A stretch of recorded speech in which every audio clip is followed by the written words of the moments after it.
So अभी recording नहीं start.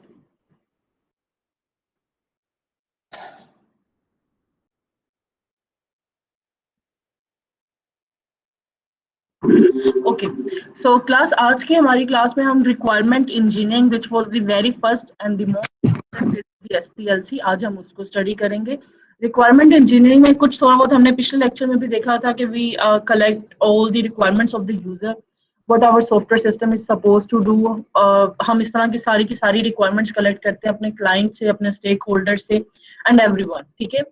इन requirements को इकट्ठा करने के बाद भी decide a particular scope of our project, भी decide what the software system will do in, जब ये डेवलप हो जाएगा तो इसमें कौन कौन सी ऐसी चीजें होंगी या कौन कौन से ऐसे फीचर्स होंगे जो ये सर्व कर रहा होगा। क्लियर? ये हमारा रिक्वायरमेंट इंजीनियरिंग था। The process of establishing the services that the customer requires from a system and the constraints under which it operates and is developed.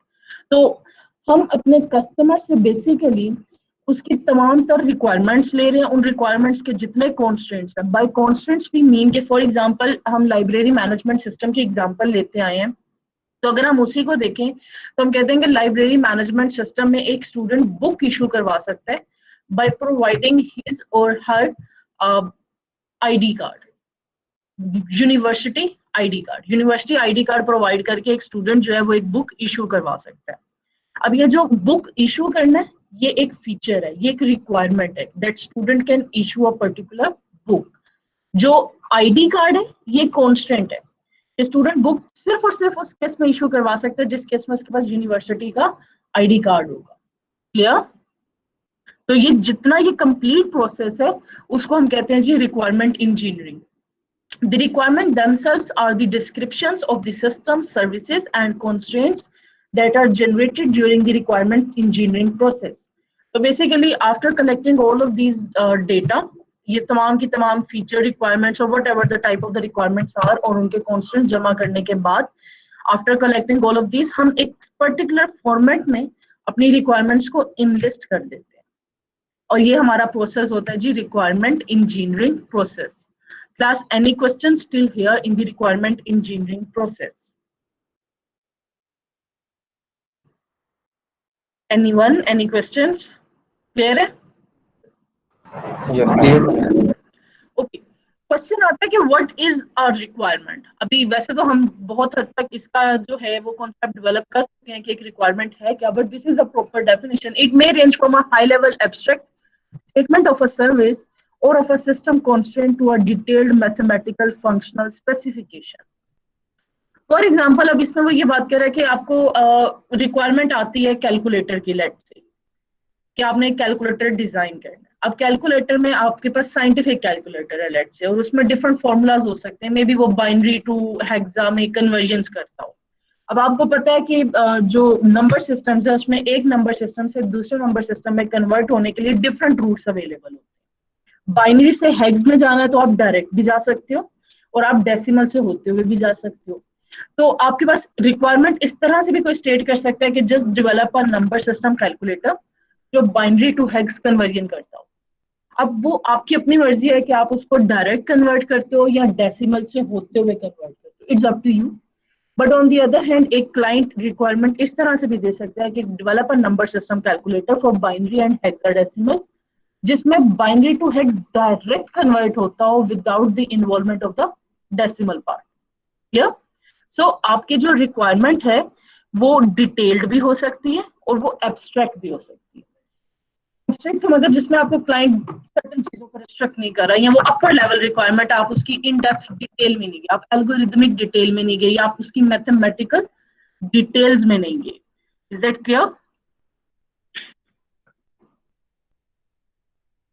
बच्चे जवाब दिया करो, is that clear? Yes, ma'am. Yes, ma'am. Okay. Types of requirements हैं जी, user requirement हो सकती है और हमारे पास सिस्टम रिक्वायरमेंट हो सकती है। इनको देखते हैं मजीद। अब यूजर एंड सिस्टम रिक्वायरमेंट्स में हमारे पास, तो अगर आप ऊपर देखें तो यूजर रिक्वायरमेंट की डेफिनेशन है, लेट मी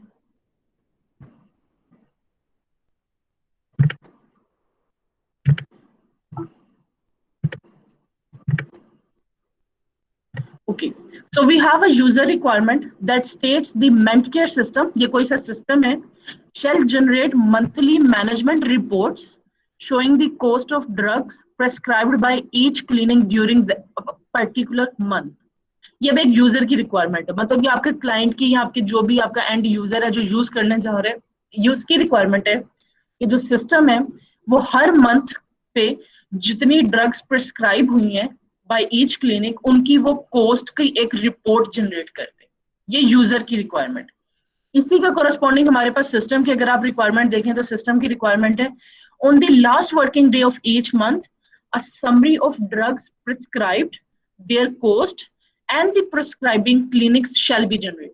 अब ये देखिए उस रिक्वायरमेंट को जरा एक्सप्लेन कर रहे हैं कि बेसिकली होना क्या चाहिए और किस डे पे होना चाहिए। तो वो किस डे पे होना चाहिए? On the last working day of each month एक रिपोर्ट जनरेट हो जिसका कंटेंट क्या होगा? ड्रग्स होंगी जो कि प्रिस्क्राइब की गई, उनकी समरी, उनकी कॉस्ट और कौन से क्लिनिक ने प्रिस्क्राइब की थी। नेक्स्ट रीड करें, this system shall generate the report for printing after 17:30 on the last working day of the month. इस टाइम के बाद जो है last day of the month में इस टाइम के बाद जो है ये रिपोर्ट जनरेट होगी।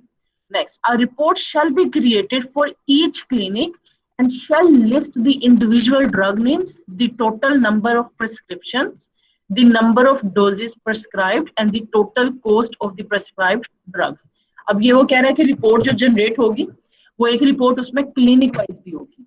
हर क्लिनिक की एक रिपोर्ट जनरेट हो रही होगी कि इस मंथ में इस क्लिनिक ने ये वाली ड्रग्स जो है प्रिस्क्राइब की हैं, उसके इतने डोजेस प्रिस्क्राइब किए हैं और उनकी कॉस्ट ये बनी है। ठीक है।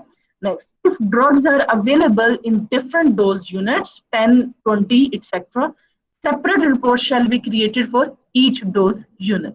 Access to drug cost reports shall be restricted to authorized users as listed on a management access control list. अब देखें बेसिकली हुआ क्या कि आपके यूजर ने रिक्वायरमेंट आपको इतनी सी दी कि I need a report, her month के एंड पे मुझे एक डिटेल्ड रिपोर्ट चाहिए जो कि हर क्लिनिक के मेडिसिन की जो ड्रग्स हैं उनकी प्रेस्क्राइब जो भी आई है उनकी मुझे कंप्लीट एक रिपोर्ट चाहिए। But being a developer, being a requirement engineering personal, आपने डिसाइड किया कि ये जो रिपोर्ट है इसकी कुछ सिस्टम रिक्वायरमेंट्स होंगी। So you enlist down all the system requirements. अब इनकी जो 5 नीचे इनलिस्ट हुई है ये अगर आप देखें तो यू कैन से कि दीज 5 आर स्मॉलर टास्क, या उनको जो एक कंप्लीट डिटेल रिपोर्ट आपके यूजर ने आपसे मांगी थी आपने उसको 5 छोटी रिपोर्ट्स में डिवाइड कर लिया।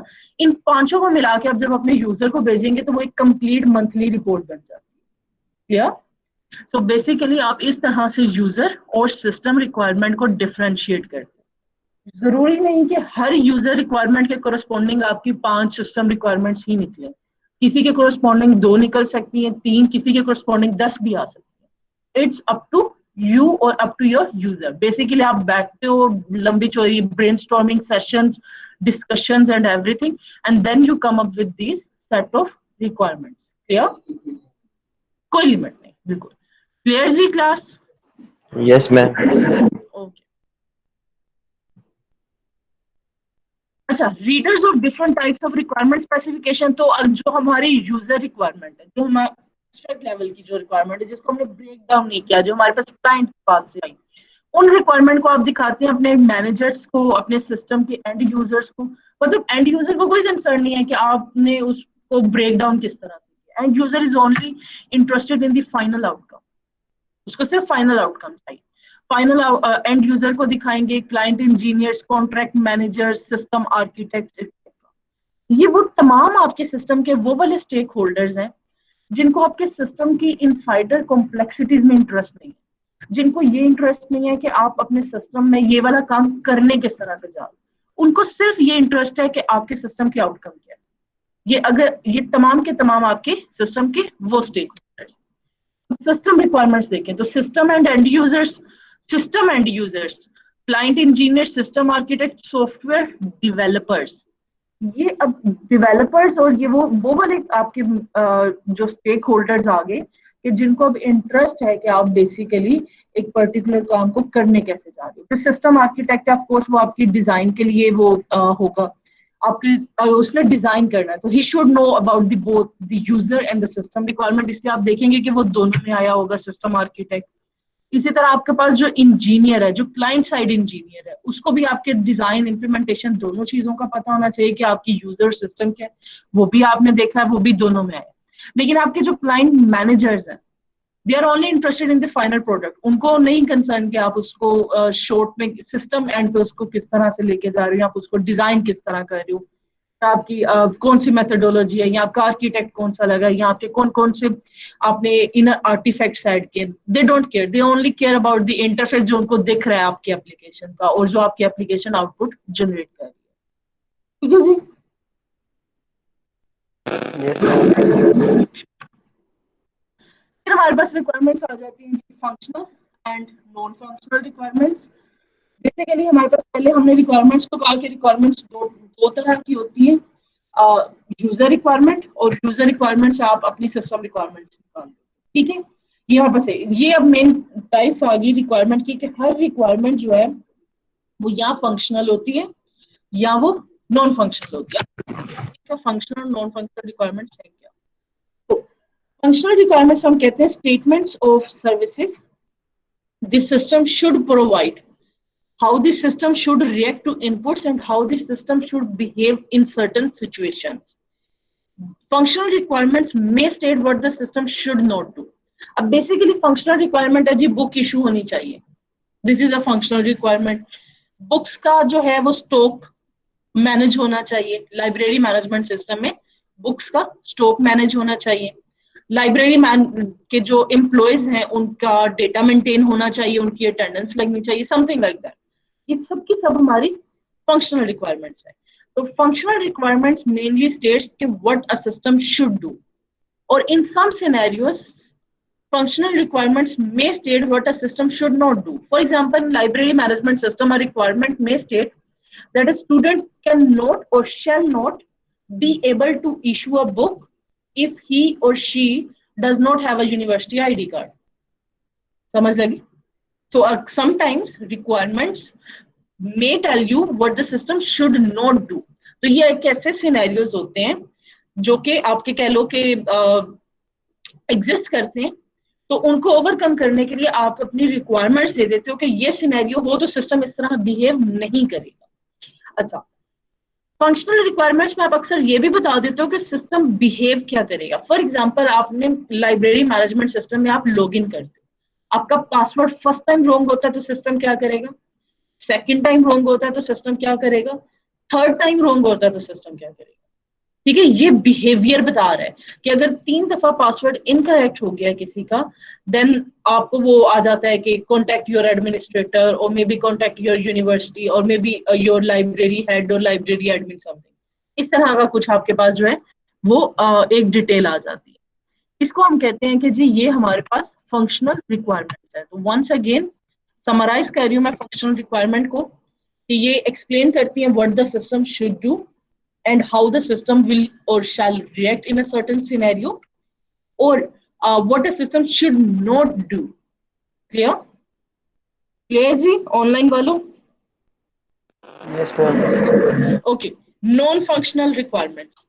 Non-functional requirements are the constraints on the service or functions offered by the system, such as timing constraints, constraints on the development process, standards, etc. often apply to the system rather than individual features or services. For example, हमारे पास एक requirement है कि जी student book issue कर सकता है। अब इस पे मैं कॉन्स्टेंट लगा देती हूँ कि स्टूडेंट बुक इशू, जैसे ही स्टूडेंट बुक इशू करे, बुक का स्टॉक अपडेट हो जाए with in 5 seconds of the issue. अब मैंने कहा कि 5 सेकेंड के अंदर सिस्टम प्रोसेस करके उसका स्टॉक अपडेट कर दे। या रिक्वायरमेंट थी, फंक्शनल रिक्वायरमेंट थी कि a student shall be able to log in into the system by providing his or her credentials, that is the university email and password। ठीक है, ये फंक्शनल रिक्वायरमेंट थी। इसी को जब अगर मैं नॉन फंक्शनल में लेके जाऊं तो मैं ऐसे कहूंगी कि a student shall be able to log in into the system within 5 seconds by providing their credentials, that is university email and password। ठीक है, अब इस रिक्वायरमेंट में फंक्शनल एस्पेक्ट ये है कि लॉगिन होना चाहिए, और नॉन फंक्शनल रिस्पेक्टिव वो जो टाइम कॉन्स्टेंट मैंने ऐड कर, क्लियर। इसी तरह से आपका अक्सर जो है वो प्लेटफॉर्म के भी यहाँ सर्टन होते हैं कि ये इस पर्टिकुलर प्लेटफॉर्म पे आपका सिस्टम डेवलप होना चाहिए या इस पर्टिकुलर लैंग्वेज में डेवलप होना चाहिए या समथिंग। तो इन चीजों को जो है हम वो नॉन फंक्शनल में लेके जाते हैं। जी बिलाल। मैम हर नॉन फंक्शनल रिक्वायरमेंट में फंक्शनल रिक्वायरमेंट होगी जरूर, ऐसे ही है? मस्त नहीं होता। आप अक्सर कोई ऐसी एग्जांपल देखोगे, जैसे फॉर एग्जांपल मैं कहती हूँ the response time of library management system shall be 5 seconds। अब इसमें फंक्शनल कुछ नहीं है, it's whole non functional requirement. हम रिस्पॉन्स टाइम की बात कर रहे हैं, क्लियर। Okay ma'am. इसी तरह से the reliability of the library management system shall B this. तो ये भी कंप्लीट नॉन फंक्शनल है, इसमें भी फंक्शनल एस्पेक्ट कोई भी इन्वॉल्व नहीं है। तो आपकी दोनों को मिला के भी रिक्वायरमेंट बन सकती है, फंक्शनल नॉन फंक्शनल को, और सेपरेट भी बन सकती है। एक रिक्वायरमेंट कंप्लीटली फंक्शनल भी हो सकती है, एक रिक्वायरमेंट कंप्लीटली नॉन फंक्शनल भी हो सकती है, और एक रिक्वायरमेंट दोनों का कॉम्बिनेशन भी हो सकती है, मर्जर जिसको आप कहेंगे, मर्ज दोनों भी होती है, clear. But the point is कि आपको कोई भी रिक्वायरमेंट मिले तो आप you should be able to differentiate कि ये वाला पार्ट फंक्शनल है और ये नॉन फंक्शनल। तो कैसे करेंगे? अगर वो फीचर है आपके सिस्टम का और यहाँ वो सिस्टम का बिहेवियर है तो आप कहेंगे दिस इज फंक्शनल पार्ट। और अगर वो कोई कांस्टेंट है, लाइक टाइम कांस्टेंट है, कोई डेवलपमेंट प्रोसेस या कोई एल्गोरिदम का कांस्टेंट है, then you will say this is non functional part, clear. Yes ma'am. Okay जी, नेक्स्ट चैलेंज जी।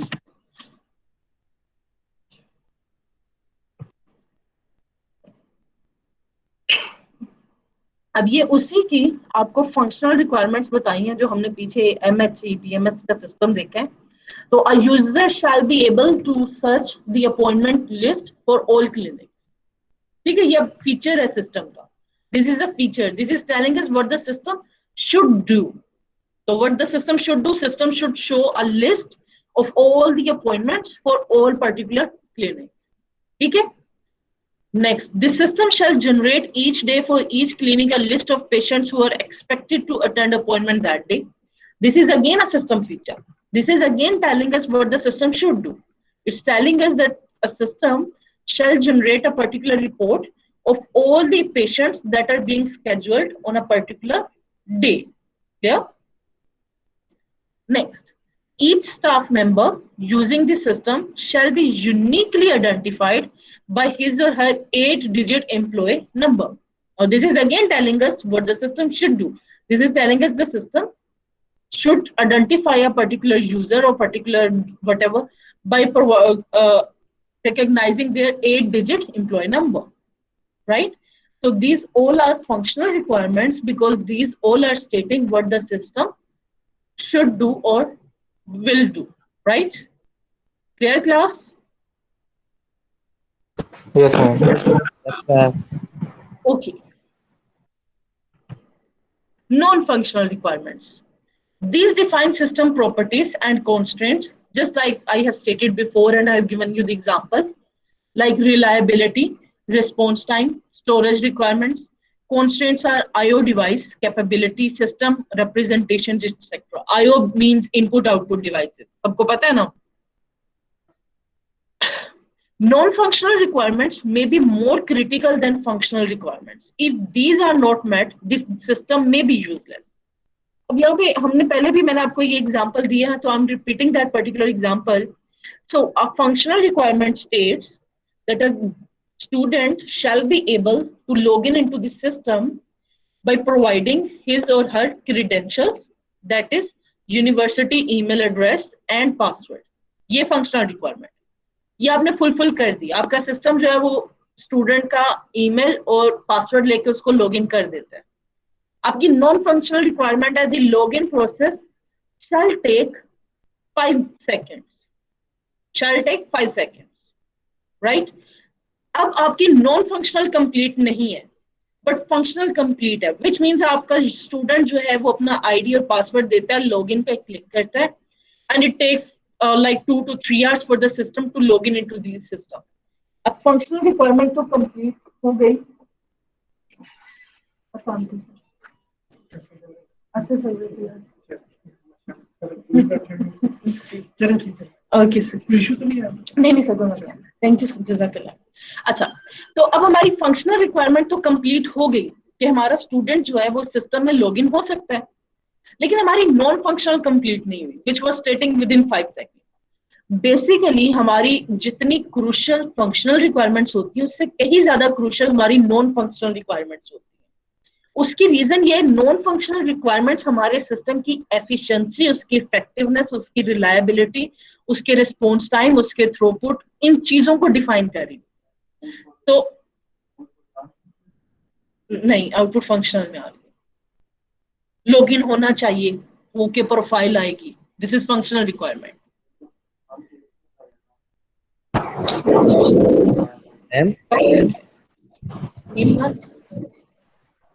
क्या कह रहे हैं? ये फंक्शनल रिक्वायरमेंट है। मैं आपको इस चीज की एग्जांपल दे रही हूँ कि if functional requirements are met, मतलब फंक्शनल रिक्वायरमेंट्स कंप्लीट होगी सिस्टम की। फंक्शनल रिक्वायरमेंट स्टेट कर रही थी कि यूजर का स्टूडेंट का ईमेल और पासवर्ड होना चाहिए तो वो लॉगिन हो जाएगा। ये कंप्लीट है हमारे सिस्टम में, ये फंक्शनल रिक्वायरमेंट है। नॉन फंक्शनल रिक्वायरमेंट ये कह रही है कि 5 सेकंड में होना चाहिए, ये कंप्लीट नहीं है। लेट्स से ये कंप्लीट नहीं है।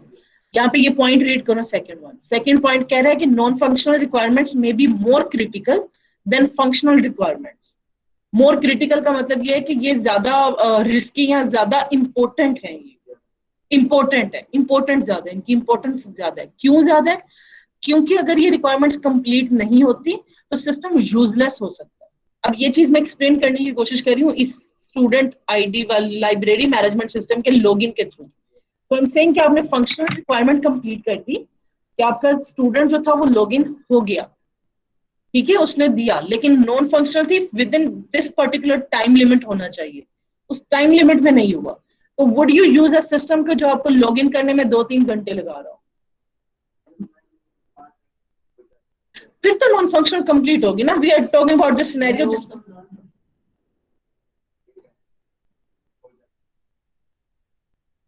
बच्चे टाइम नॉन फंक्शनल में आ रहा है, बस सिर्फ टाइम कांस्टेंट नॉन फंक्शनल में आ रहा है, ठीक है।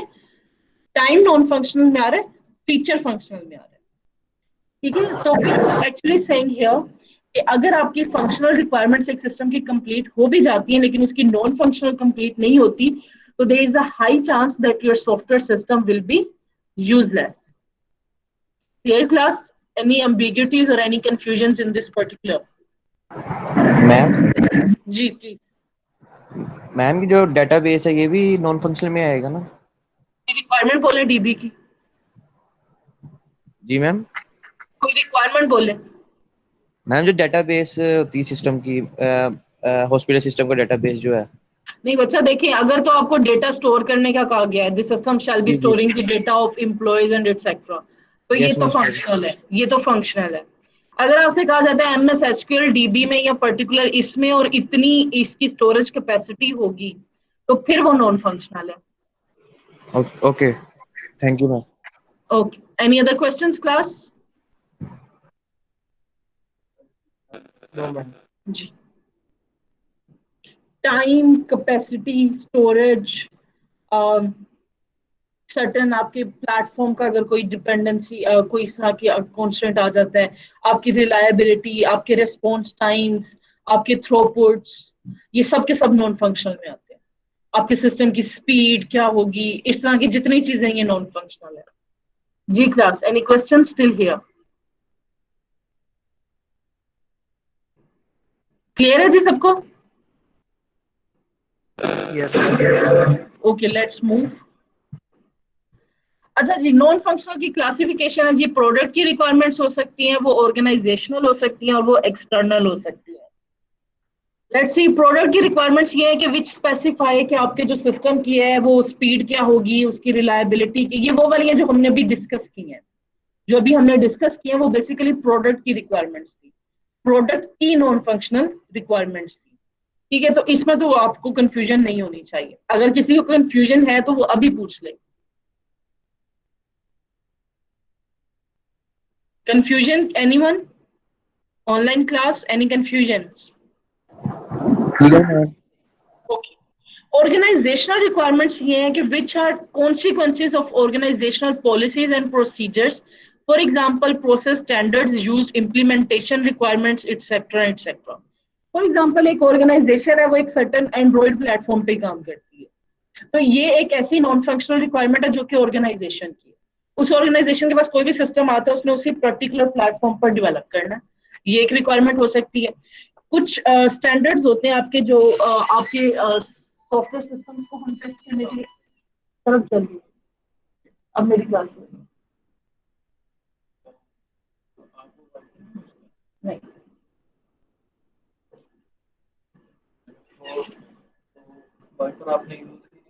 नहीं, उस पर फिर मुझे अपना ईमेल वगैरह और सब कुछ करना होगा, तो फिर वो तो मेरे लिए नहीं फिजिकल, इसलिए मैं अपना लैपटॉप ही यूज करूँ। हाँ जी, नहीं मैं वाइप कर नहीं जी बिल्कुल जी। अच्छा, तो इस तरह की जितनी भी आपकी रिक्वायरमेंट्स हैं जो कि एक ऑर्गेनाइजेशन की हैं, कि हम इस प्लेटफॉर्म पे बिल्ड करते हैं, या हम इस स्टैंडर्ड को फॉलो करते हैं, या हम इस प्रोसेस मॉडल को फॉलो करते हैं। कुछ ऑर्गेनाइजेशन है वो एजाइल को फॉलो करेंगी, कुछ कहेंगे हम जो है वो इंक्रीमेंटल कर रही हैं, कुछ आइटरेटिव, मतलब ये डिफरेंट चीजें हैं ना, ये ऑर्गेनाइजेशनल पर्सपेक्टिव है। तो ये आपकी ऑर्गेनाइजेशनल रिक्वायरमेंट में आ जाएगी। अच्छा, एक डिफरेंस आपने याद रखना है, प्रोडक्ट रिक्वायरमेंट जो है वो आपके सिस्टम पे बेस कर रही है, वो आपके सिस्टम की रिक्वायरमेंट है, वो सिस्टम टू सिस्टम वेरी करेगी। लेकिन ऑर्गेनाइजेशनल रिक्वायरमेंट जो है वो उस ऑर्गेनाइजेशन के अंडर आने वाले जितने सिस्टम्स हैं उन सब पर एप्लीकेबल हो। क्लियर? कैसे? ऑर्गेनाइजेशनल रिक्वायरमेंट है ना। अब आप एक सॉफ्टवेयर हाउस ओपन करते हो, आप कहते हो मैं एंड्रॉइड का एक्सपर्ट हूं, मैंने एंड्रॉइड में एजाइल यूज करके एप्लीकेशंस डेवलप कर, this is your organizational requirement. आपके पास ये एंड्रॉइड एप्लीकेशन एक ले आए, मैं दूसरी ले आऊं, बिलाल सर्वर तीसरी ले आए, अहमद चौथी, जितनी भी एंड्रॉइड एप्लीकेशन है आपने अपनी उसे ऑर्गेनाइजेशनल पॉलिसी के अकॉर्डिंगली डिजाइन करनी है। This is organizational requirement, non functional requirement, जो कि ट्रू है for all the applications, for all the system जो आपकी ऑर्गेनाइजेशन के अंदर आ रहे हैं। जी, वो आप जितने आपके ऑर्गेनाइजेशन के अंडर आ रहे हैं उन सब के लिए ये रिक्वायरमेंट्स मस्ट है और सेम है। लेकिन प्रोडक्ट रिक्वायरमेंट, अब इनकी प्रोडक्ट कुछ और है, इनकी प्रोडक्ट की रिक्वायरमेंट्स कुछ और है, वो इनकी अपनी प्रोडक्ट की रिक्वायरमेंट्स है, वो ऑर्गेनाइजेशन में, ठीक है, वो इनकी डिफरेंट होंगी, मेरी प्रोडक्ट के लिए डिफरेंट होंगी, अहमद की प्रोडक्ट के लिए डिफरेंट होंगी, हमदान की प्रोडक्ट के लिए डिफरेंट होगी। Clear? Okay, everyone clear? Any questions in this? Okay, external requirements. External requirements which arise from factors which are external to the system and its development process. For example, interoperability requirements, legislative requirements, etc. ये वो requirements हैं जो कि ना external factor से आ रही है। For example, आप किसी होटल के लिए मैनेजमेंट सिस्टम बना रहे हो, अब आप उसका बिल बनाते हो, अब ये आपकी प्रोडक्ट की रिक्वायरमेंट भी नहीं है कि उस बिल में टैक्स ऐड करना है आपने, जीएसटी ऐड होता है ना, वो कितने % ऐड होना है ये आप तो नहीं डिफाइन करते, ये कौन है डिफाइन कर रहा है, ये एक्सटर्नल गवर्नमेंट डिफाइन कर रही है। तो आप उनको देखते हुए अपने प्रोडक्ट में वो रिक्वायरमेंट ऐड कर, this is the most easiest example for the external requirement. Certain taxes हैं, सर्टेन जो आपकी हैं रिक्वायरमेंट्स, ये उनकी बेस पे चल रहा है। Clear? Class, any questions?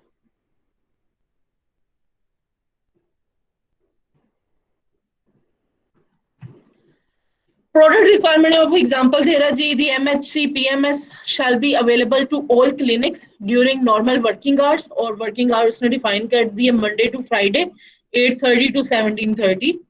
Downtime with normal working hours shall not exceed 5 seconds in any one day. अब ये जो है ना, downtime with normal working hours shall not exceed 5 seconds, ये 5 seconds वाले जो line है ना, this is your non-functional part. और जो इससे पहले वाली है ना, the MHS PMC shall be available to all clinics during normal working hours, this is your functional part. ये फंक्शनल रिक्वायरमेंट है कि सिस्टम अवेलेबल होगा इस टाइम पे, और जो बाद में वो कांस्टेंट ऐड कर रहा है कि उसका डाउन टाइम जो है वो 5 सेकेंड्स का होगा, ये आपकी नॉन फंक्शनल रिक्वायरमेंट। हाँ कह रहे हैं। हाँ तो ये बच्चे पूरा पार्ट जो है ना, ये सेकंड वाला, ये आपका नॉन फंक्शनल रिक्वायरमेंट, ठीक है। उसमें कांस्टेंट कौन सा 5 सेकंड्स इन 1 डे आ रहा है, कांस्टेंट 5 सेकंड्स इन 1 डे है, ठीक है। बट ये नॉन फंक्शनल पार्ट है, फर्स्ट पार्ट फंक्शनल था। अब ऑर्गेनाइजेशनल रिक्वायरमेंट देखें तो the users of MHC PMS system shall authenticate themselves using their health authority identity card.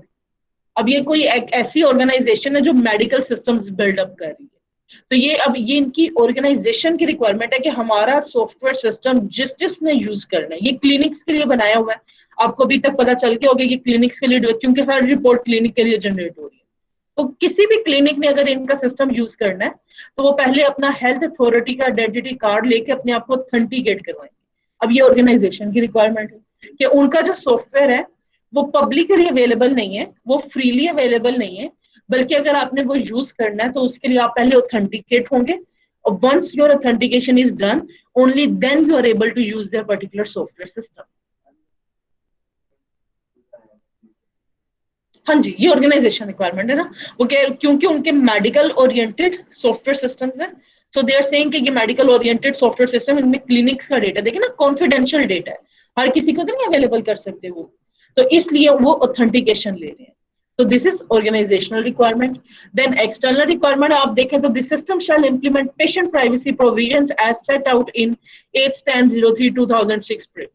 तो अब ये कोई ना कोई 8-10-03-2006 में कोई ना कोई एक लंबा चौड़ा कोई जिसको आप कहते हैं कोई आइन या समथिंग, कोई इस तरह का लंबा चौड़ा कोई डॉक्यूमेंट आया होगा जिसने पेशेंट्स की प्राइवेसी एक्सप्लेन की होगी। फॉर एग्जांपल पेशेंट की प्राइवेसी में यह है कि if I am your doctor, तो आपकी रिपोर्ट्स जो है वो मैं किसी दूसरे, किसी नॉन पेशेंट से या किसी भी मेरे अपने दूसरे पेशेंट से मैं शेयर नहीं कर सकती, अदर देन कि अगर वो एडवाइस के हवाले से नहीं।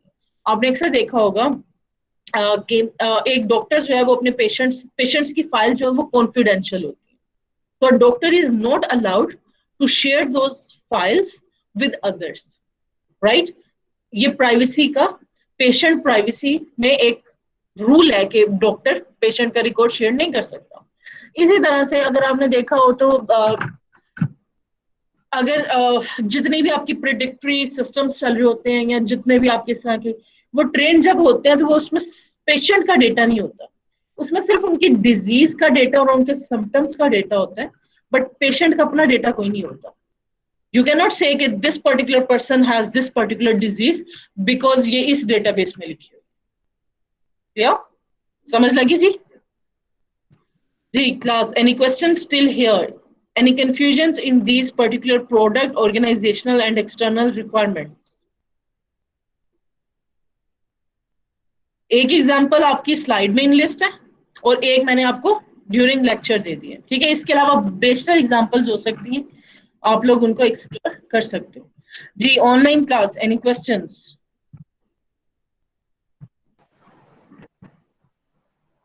Clear ma'am? अच्छा, नॉन फंक्शनल रिक्वायरमेंट्स में हमारे गोल्स होते हैं। बेसिकली ये गोल है ना कि एक ऐसा सॉफ्टवेयर सिस्टम बनाना है जो यूजफुल हो, इफेक्टिव हो, एफिशिएंट हो, रिलायबल हो, ये हमारा एक गोल है। अगर आपके ये सारे चीज फीचर्स में आपके सिस्टम में से निकाल देती हूँ तो आपका सिस्टम यूजलेस हो जाता है। फॉर एग्जाम्पल आपने, अच्छा ये सिर्फ सॉफ्टवेयर सिस्टम्स तक या इस तरह के सॉफ्टवेयर में नहीं, ये बहुत से हार्डवेयर प्रोडक्ट्स पे भी चलता है। अगर आप में से कभी किसी ने डॉलन्स की फ्रिज की एड देखी हो तो वो अपनी हर एड में क्या कहते हैं, डॉलन्स रिलायबल है। तो दे आर बेसिकली उसकी नॉन फंक्शनल रिक्वायरमेंट वो अपनी मार्केटिंग कर रहे हैं। So that means non-functional requirements are actually important. They are saying that our fridge is reliable and that's why you should purchase the fridge, right? So non-functional requirements are very important and they are somehow the goals of our system. इस तरह के जितने भी आप systems में देखें तो हर जो fridge है, I'm giving the example of the hardware systems, but they are still systems. हर जो fridge है उसका mechanism तो same है, उसकी functional requirement same है। ये भी cooling करती है, फ्रिज ए भी कूलिंग करती है, फ्रिज बी भी कूलिंग करती है, बट उनमें डिफरेंशिएट कहाँ पे आता है, उनकी नॉन फंक्शनल रिक्वायरमेंट में डिफरेंशिएशन आता है। एक जो है वो विद इन 1 आवर कूलिंग कर देती है और दूसरी जो है वो 5 घंटे में भी कूल नहीं कर पाती, तो of course you will go for the one जो 1 घंटे में कूलिंग कर रही, ठीक है। सो बेसिकली आपके जो सिस्टम्स होते हैं चाहे वो सॉफ्टवेयर सिस्टम है या जो हार्डवेयर सिस्टम है, 95% ऑफ द टाइम उनकी जो मार्केटिंग है वो आप नॉन फंक्शनल रिक्वायरमेंट पे कर रहे होते हो, और 95% even more than that percent times आपका जो क्लाइंट है वो आपका सिस्टम परचेज भी आपकी नहीं नॉन फंक्शनल एट्रीब्यूट्स की वजह से कर रहा होता है। क्लियर? Any confusion class? अच्छा, वेरीफाइबल नॉन फंक्शनल रिक्वायरमेंट का मतलब यह है कि आप जो नॉन फंक्शनल रिक्वायरमेंट लिख रहे हो ना, ये वेरीफाइबल भी हो, इसको आप टेस्ट भी कर सको। फॉर एग्जाम्पल मैं कहती हूँ कि लॉगिन जो है ये विद इन 5 सेकेंड हो जाना चाहिए, तो अब ये टेस्टेबल है ना। मैं एक स्टूडेंट का आईडी और पासवर्ड लूंगी, उसे कहूंगी अपना लॉगिन करो and I will note down the time, क्या 5 सेकंड में हुआ या नहीं हुआ। या इसी तरह second, third, fourth, fifth, so I can test this particular requirement. तो आपने जब जब नॉन फंक्शनल रिक्वायरमेंट लिखनी है तो ऐसी नॉन फंक्शनल रिक्वायरमेंट लिखनी है कि वो टेस्टेबल। फॉर एग्जाम्पल एक रिक्वायरमेंट हम लिखते हैं, this system ABC shall be reliable, क्या ये टेस्टेबल है? Can anyone tell me if this requirement is testable? The system ABC shall be reliable. Testable है? नो Online मैम, सब नो कहते मैम, हैं testable है। जी, कौन कौन कहता है कि ये टेस्टेबल है? जिया, क्या कहते हैं आप? Is it testable? No ma'am, non functional नहीं होंगे टेस्टेबल मैम। सही शाहिद, परफॉर्मेंस आप क्या कहते हैं? मैम टेस्टेबल नहीं है। क्यों नहीं है? मैम बल्कि परफॉर्मेंस ये वगैरह चेक कर टेस्टेबल सकते हैं हम। टेस्टेबल नहीं है, ये वेरीफाई नहीं कर सकते इसको। क्यों नहीं कर सकते, ये तो पूछ रही हूँ। मैं इसकी सिस्टम की रिलायबिलिटी है मैम, इसको हम किस तरह तो नॉन फंक्शनल है ना ये। तो मैम नॉन कर फंक्शनल सकते हैं टेस्टेबल होती है, मैंने अभी तो बताया आपको कि नॉन टेस्टेबल है। फंक्शनल होनी ही टेस्टेबल चाहिए आपकी। Yes ma'am. बच्चे ये टेस्टेबल नहीं है, लेकिन क्यों नहीं है? आप लोग ठीक कह रहे हो जो कह रहे हैं कि ये टेस्टेबल नहीं है, बट क्यों नहीं है?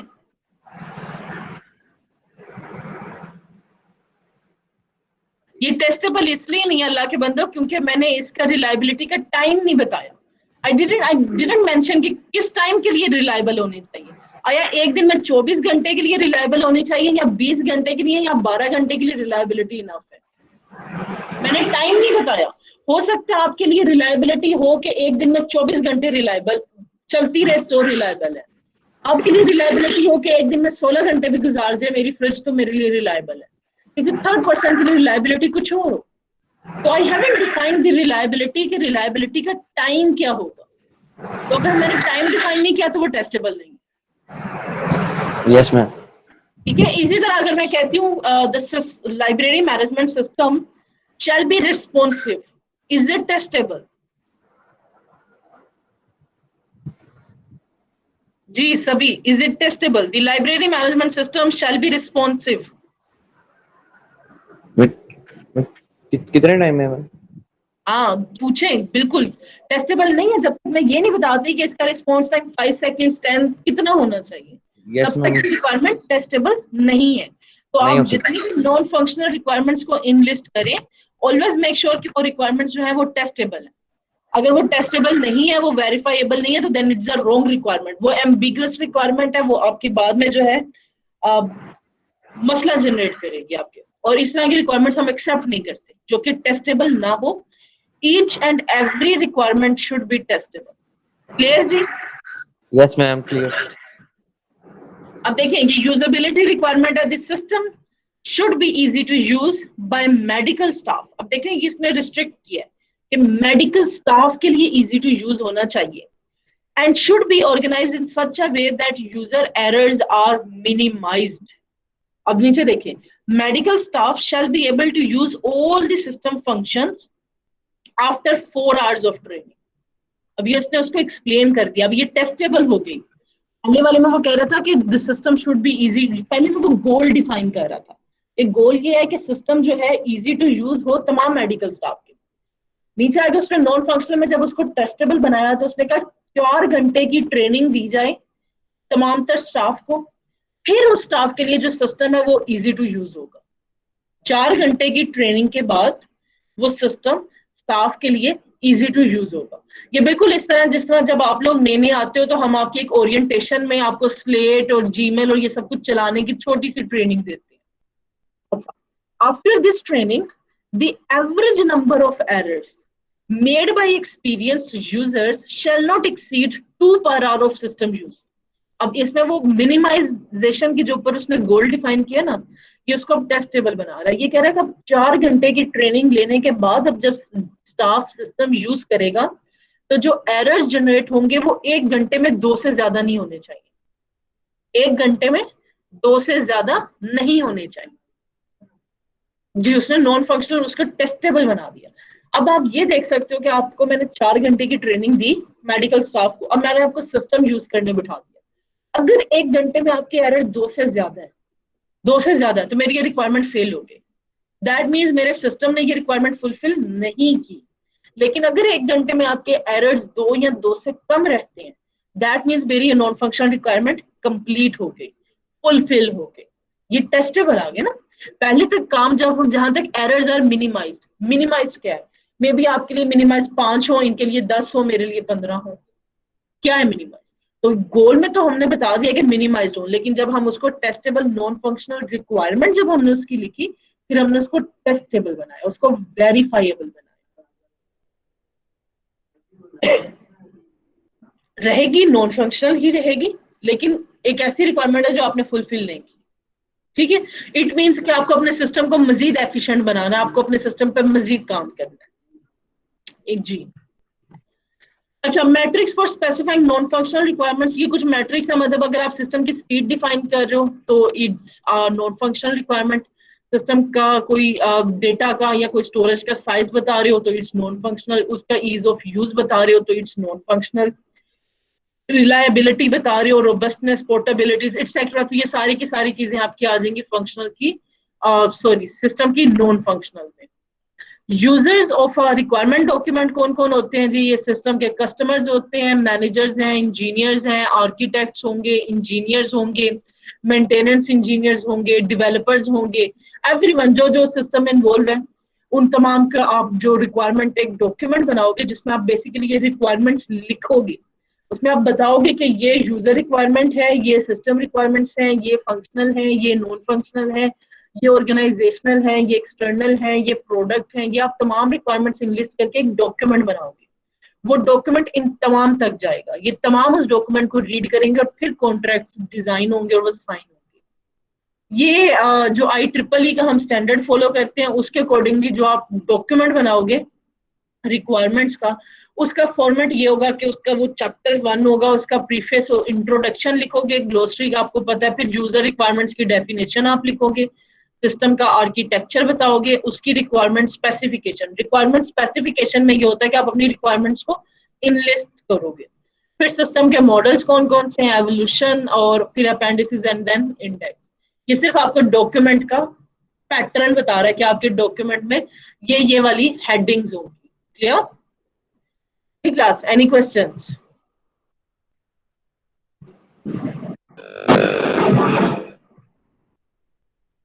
Class, any questions? No, ma'am. Okay. Clear, ma'am. Okay. So this was our lecture for today.